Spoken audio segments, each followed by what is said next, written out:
Good morning, folks. Will Franca here one more time to again talk about DJI Action 6 that was just released in China. I am sure that it was not yet released in the US, but we already know specs, we already know what the camera looks like, and we already know how the footage looks like. So in this video, we're gonna talk about exactly that I told you. I don't know about you guys, but I noticed that people this year, they were like really excited about this new release of the DJI Action 6. And personally, I wasn't expecting much because just like I mentioned in my other videos, it takes 5, sometimes 6 generations of cameras for us to see like significant improvements.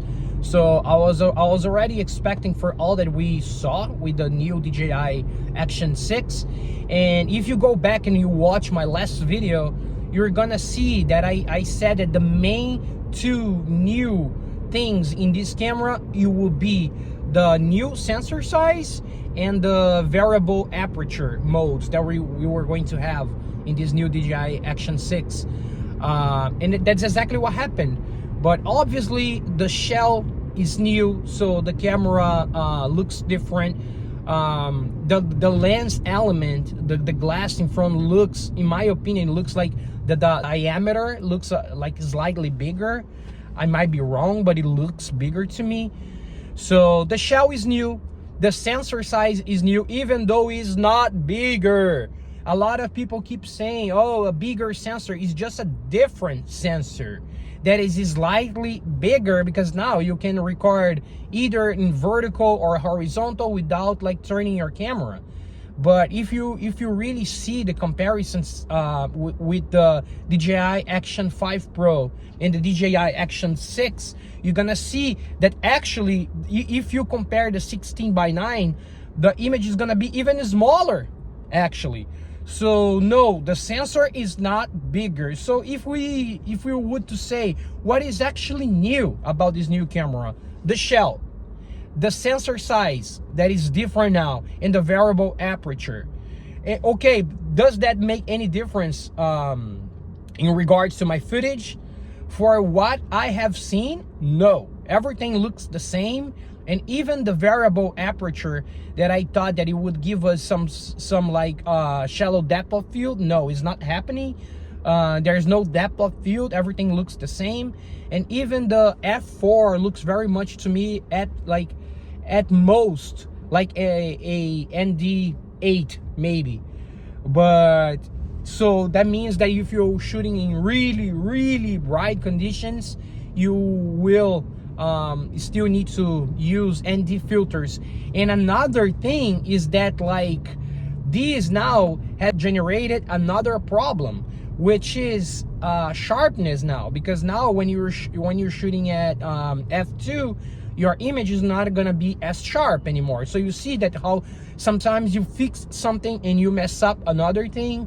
So that's the thing. A new shell, a new sensor size, and even though it's not bigger, I'm gonna repeat that again.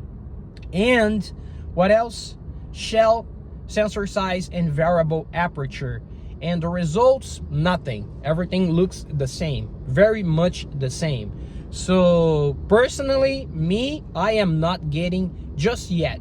Maybe in the future if I have some like leftover money, maybe, but not now. In my opinion, is not worth it.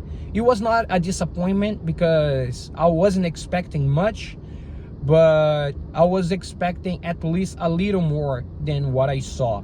So yeah, no DJI Action 6 for me, at least this year. But now I want to know about you.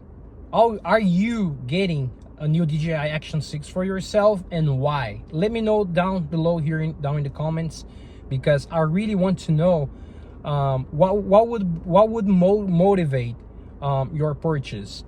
And that's obviously that really helps with engagement. But I'm not just asking you to comment just because of engagement. I really want to understand why people are buying this camera for. Like what was the DJI Action 5 Pro not doing for you that you need the DJI Action 6? And I just want to know, because maybe we can all learn with each other, you know. So in your case, why would you get a DJI Action 6 for you? What is your use case scenario that would justify the purchase right now? Let me know down here in the comments, and don't forget to subscribe and like this video because it helps me a lot. And I see you in the next one. Bye.